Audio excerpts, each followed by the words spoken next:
Thank you so much.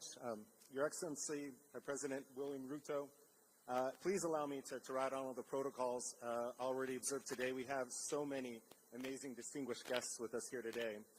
But it's extremely important. I want to recognize the tireless advocates for gender equality. And to all of Kenya's women and girls, good morning to you all. I'm really honored to be here with you today as we celebrate the remarkable achievements of women across Kenya. But importantly, to reaffirm the commitment of all the development partners to partnering with you all to create a Kenya where every woman and girl has the opportunity to reach their full potential.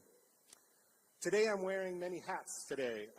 First, I'm serving as the Chief of Mission for the United States Embassy in the absence of our Ambassador Meg Whitman, who sends you all her greetings and regards. Normally, I serve as the Mission Director for USAID here in Kenya. But today, most importantly, I think, I serve as the co-chair for the Gender Working Group, along with the amazing CS of the Gender Honorable CS Jumwa. During my time here, I have had the privilege to work with her and witness firsthand what happens when we invest in empowering women. Over my 20-year career, I've served in many, many countries around the world. I've seen many women in women's programs. And I can tell you with assurance what I think you already know, the Kenyan women are indeed a powerful force in many regards. They're community organizers in rural villages, entrepreneurs, leading the tech sector, and helping to shape Kenyan society in so many regards. It is truly an exciting time to be here and invest in women. And I hope everybody has a time to visit the booths and see some of the incredible stories that are there. The United States government and development partners have been partnering with Kenya for over 60 years on the principle of a foundation of people, pamoja, and progress. And nowhere is that partnership more important than supporting Kenyan women and girls. You see, we know when we invest in women, it has a ripple effect. It goes well beyond the individual women. Here in Embu County, we have the perfect example with Governor Sicily, along with the G7 governors, and please give them another round of applause. I had the privilege to witness the launch of the G7 strategy and partner with many of them on some important work. But the same goes for every woman and girl.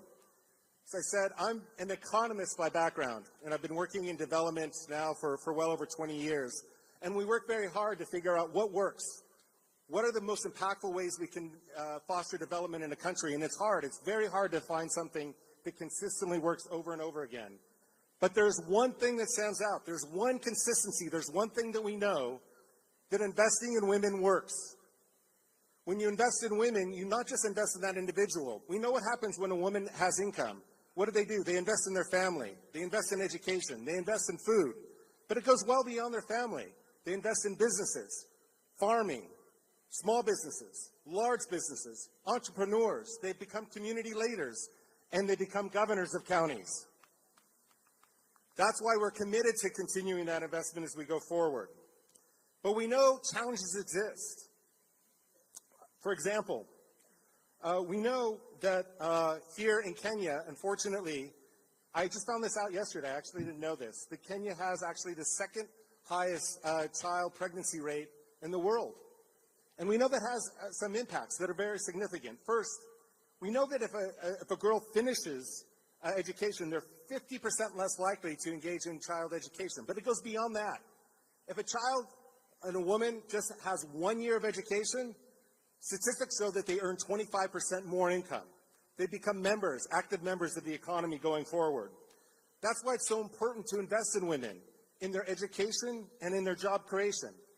And yet here in Kenya, there's still 1.5 million women that are unemployed and underemployed. If you do the mathematics on that, that's 270 billion Kenyan shillings a year that could be in the Kenyan economy, driving economic growth, driving prosperity for so many families going forward. And that's why it's also important to invest in women leadership who can lead well beyond economic growth. Our shared values are why donors are continue to foster programs, partner with the Kenyan government, partner with financial institutions, provide mentoring opportunities. For example, we've partnered with over 60,000 women and girls for 10 to 19 years across the country with mentors, and that's generating some truly amazing results. I want to give one example, and then I'll conclude. Just recently, the first ever award for the world's best nurse was given out. And you know who won that? A Kenyan nurse won that. And you know what that person is doing right now? They're working in Marsabit to address the Rift Valley fever there. They're going back to their communities and fostering real development in there.